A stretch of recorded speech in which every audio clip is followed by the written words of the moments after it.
آج ہمارا معاملہ کیا ہے؟ سوشل میڈیا پر ہم بیٹھتے ہیں، فیس بک ہم یوز کرتے ہیں، واٹس ایپ ہم یوز کرتے ہیں، انسٹاگرام ہم یوز کرتے ہیں، یوٹیوب کے مناظر ہم دیکھا کرتے ہیں۔ آج میں وہ کڑوی بات بتانے جا رہا ہوں۔ آج ہمارا معاملہ کیا ہے؟ ہم سو رہے ہیں، ہاتھ میں موبائل ہے، اللہ اکبر، موبائل کی حد تک ٹھیک ہے بات، لیکن کیا مناظرے دیکھ رہے ہیں، کیا نظارے کر رہے ہیں، اللہ اکبر۔ ایک لڑکی لڑکی ناچ رہی ہے، اس پر نظر باپ بھی ڈال رہا ہے، بیٹا بھی اپنے فون پر ڈال رہا ہے، بہن بھی اپنے فون پر ڈال رہی ہے، اور لطیف انداز میں غیر محرم سے نامحرم سے وہ لوگ بات کرتے ہوئے نظر آ رہے ہیں۔ یارا کیا بتائیں کیا ماحول چل رہا ہے۔ انسٹاگرام کے نام پر ہم سوچ رہے ہیں کہ ہماری بہنیں محفوظ ہے، ہماری گھروں میں ہمارے بھائی اپنے محفوظ ہے اپنے چار دیواریوں کے اندر۔ یارا میں کہہ رہا ہوں اگر جس کے پاس یہ سوشل اکاؤنٹس ہو وہ چار دیواری کے اندر رہے تب بھی یہ وہی کام کر رہی ہے جو میدان میں آنے کے بعد فحشہ عورت کیا کرتی ہے۔ یار مناظر بہت برے چل رہے ہیں۔ یارا آج کل کی محبت نہیں کہ پہلے ہم دیکھیں گے پھر اس کے آواز کے لطیف انداز میں ہم اس کے آواز سے اپنے جسم کی شہوت کو ختم کریں گے۔ قائد جہاں صلی اللہ علیہ وسلم نے ارشاد فرمایا قیامت کے قریب ایک مہینہ ایسا معاملہ ہوگا کہ لوگ گناہ تو کریں گے پھر اس گناہ پر شرمندہ نہیں ہوں گے، فخر کے ساتھ کہیں گے آج کون سا گناہ ہے وہ؟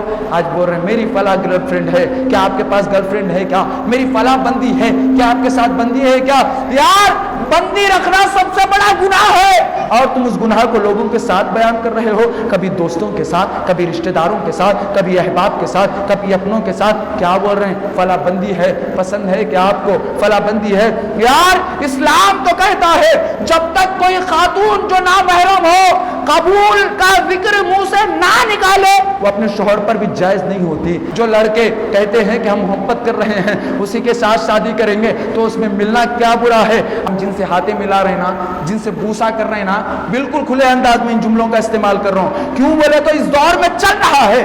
ہمارے سامنے چند ایسے مناظر ٹھہر کے بیان بھی کرے تو شرم آتی ہے، نہ بیان کرے تو لوگ اس سے کیسے آگاہ ہوں گے۔ یار عرض کر رہا ہوں ایک حدیث پیش کروں گا۔ معزز سامعین اکرام، آقا تو جہاں صلی اللہ علیہ وسلم ارشاد فرماتے ہیں کل میدان محشر قائم ہوگا، چند لوگوں کو ہاتھوں کو سر پر باندھے لایا جائے گا اور آواز دیا جائے گا اے لوگوں، اے وہ لوگوں جو اپنے غیر نامحرم کو محرم سمجھ کر کے قریب آیا کرتے تھے، آؤ ادھر آؤ۔ اللہ اکبر۔ ایک بند حجرے میں زنا کرنے والوں، ایک بند حجرے میں رہ کر کے گندے مناظر دیکھ کر کے اپنے آپ پر غسل فرض کرنے والوں، شہوت کی نگاہوں سے غیر محرم پر نظر ڈالنے والوں، سنو مصطفیٰ فرماتے ہیں بعض لوگوں کو قیامت میں اولین تاخرین آدم سے لے کے آنے والی قیامت تک کے تمام لوگ ہوں گے اور بعض لوگوں کے ہاتھوں سروں کو باندھے ہوں گے۔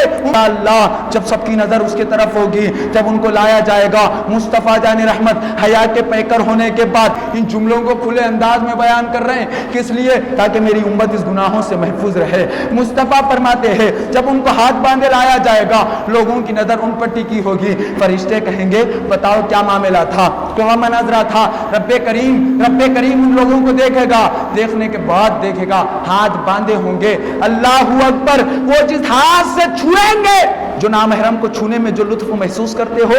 آؤ حدیث پڑھو، آقا فرماتے ہیں جو بندہ شہوت کی نگاہ سے کسی نامحرم کو چھو لیتا ہے محشر میں اس کے ہاتھ بندھے ہوں گے اور اس کے ہاتھوں کو آگ والی قینچی سے کاٹا جائے گا، اور اس کا آگ والی قینچی جیسے اس کے ہاتھ کے قریب آئے گی اس کا چمڑا پگھلتا ہوا نظر آئے گا۔ جس طرح آج آگ کے قریب میں آپ پلاسٹک پھینکیں گے جس طرح پگھل جاتی ہے، اسی طرح وہ قینچی کے سامنے جب آپ کا ہاتھ جائے گا تو گوشت جھڑتا ہوا نظر آئے گا۔ پھر فرماتے ہیں جن ہونٹوں سے نامحرم کو بوسا دیتے ہو، چما لیتے ہو، سنو آقا نے اس کو بھی کھلے انداز میں حدیث میں بیان فرمایا، اے بوسا دینے والوں، نامحرم پر غلط نظر ڈالنے والوں، آقا فرماتے ہیں آقا نے ارشاد فرمایا اس کے ہونٹوں کو قینچی سے چھلنی کیا جائے گا۔ جب سب کی نظر اس بندوں پر پڑی ہوگی، اولین بھی ہوں گے آخرین بھی ہوں گے۔ آج ہم ہوٹلز کو بک کر کے زنا کرتے ہیں، آج ہم لاڈج وغیرہ کو بک کر کے زنا کرتے ہیں۔ یارا وہاں پر ہم سمجھتے ہیں کوئی دیکھ نہیں رہا ہے، لیکن مولا محشر میں آدم سے لے لے کے آنے والی قیامت تک کے تمام لوگوں کو تمہاری سزا بتاتے رہے گا۔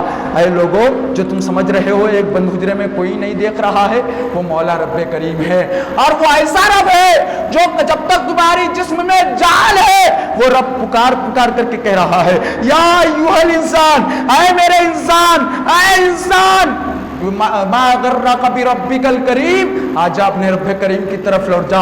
اب تک تو نے گناہ بہت کر لیے، اب تک تو نے خطائیں بہت کر لی، اب تک تو نے جھوٹ بہت بول لیا، اب تک غیر محرموں پر نظر تم نے بہت ڈال لی، اب تک زبان کا غلط استعمال تم نے بہت کر لیا۔ آ تو جا میرے رب کی بارگاہ میں، اللہ تیرے سارے گناہوں کو معاف کرے گا، اللہ تیری ساری خطاؤں کو معاف کرے گا۔ میں آپ کی خدمت میں عرض کر رہا تھا، اس کے ہونٹ کاٹے جائیں گے، اس کے بعد رب کریم جلالی نظر سے، جلالی نگاہ سے جب اس بندے کو دیکھے گا، اب قیامت کا منظر کو مصطفیٰ نے ارشاد فرمایا، کھلے انداز میں فرما رہے، ہونٹوں کو کاٹا جائے گا، اس کے بعد مولا اپنی نگاہ جلال اس زانی پر ڈالے گا، اس کے جو زانی ہوگا اس کے جسم کا ہر ٹکڑا پگھلتا ہوا زمین پر گرنے لگے گا، وہ کب تپاتا ہوا مولا کی بارگاہ میں کہے گا، اے اللہ میں نے زنا نہیں کیا تھا، اے اللہ میں نے فلاں کا ہاتھ نہیں پکڑا تھا، اے اللہ میں نے فلاں کے ساتھ گندے باتیں نہیں کی تھی، اے اللہ راتوں رات فلاں بچی کے ساتھ میں باتیں نہیں کرتا تھا۔ وہ یہ کہے گا، مولا کہے گا کہ اے زبان میں تجھے منہ دیتا ہوں، ذرا تو بول تو دے، تو وہ بندے کی زبان کہے گی، مولا یہ راتوں رات فحشہ باتیں کسی غیر محرم کے ساتھ کیا کرتا تھا، نامحرم کے ساتھ لگا ہوا رہتا تھا۔ پھر ہاتھوں کو حکم ہوگا، اے ہاتھوں تم گواہی دو، ہاتھیں اس کی گواہی دیں گے، اے اللہ یہ وہ بندہ تھا جو فلاں نامحرم کو اپنی ہاتھوں سے چھوا کرتا تھا۔ پھر پیر کی راہیں گواہی دیں گی، اے اللہ یہ وہ بندہ تھا جو مجھے کسی غیر محرم پر ڈال کر کے زنا کیا کرتا تھا۔ اللہ ہر آزو کا حصہ اس کا جواب دے گا، پھر وہ انسان پریشان ہو جائے گا، آخر کیا ہو گیا، یہ منہ میرا ہے، زبان میری ہے، ہاتھ میرے ہیں، پیر میرے ہیں، لیکن میری مخالفت کر رہے ہیں، میرے خلاف باتیں کر رہے ہیں۔ مولا سے پھر فرشتے کہیں گے، اے اللہ ہم بھی دیکھ رہے تھے یہ گناہوں میں مبتلا تھا۔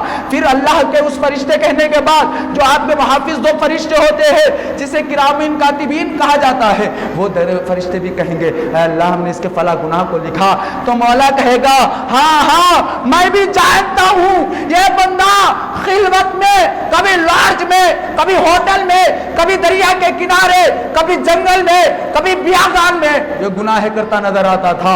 مولا جب ایسے کہے گا، فرمایا جائے گا، پھر مولا فرشتوں اسے اٹھاؤ، اسے اس عذاب میں مبتلا کرو۔ فرشتے کہیں گے، مولا کون سے عذاب میں مبتلا کیا جائے؟ اللہ کہے گا، ساری کائنات کے گناہ گاروں کو جو عذاب دیا جا رہا ہے اس عذاب کو دو ٹکڑوں میں کرنا، اس کا ایک ٹکڑا اس نوجوان مرد کے اندر ڈالنا اور ایک اس عذاب کا ٹکڑا اس عورت کے پاس ڈال دینا جو گناہوں میں مبتلا حضرت تھی۔ خدا را کیا مناظر ہوں گے، کیا معاملات ہوں گے۔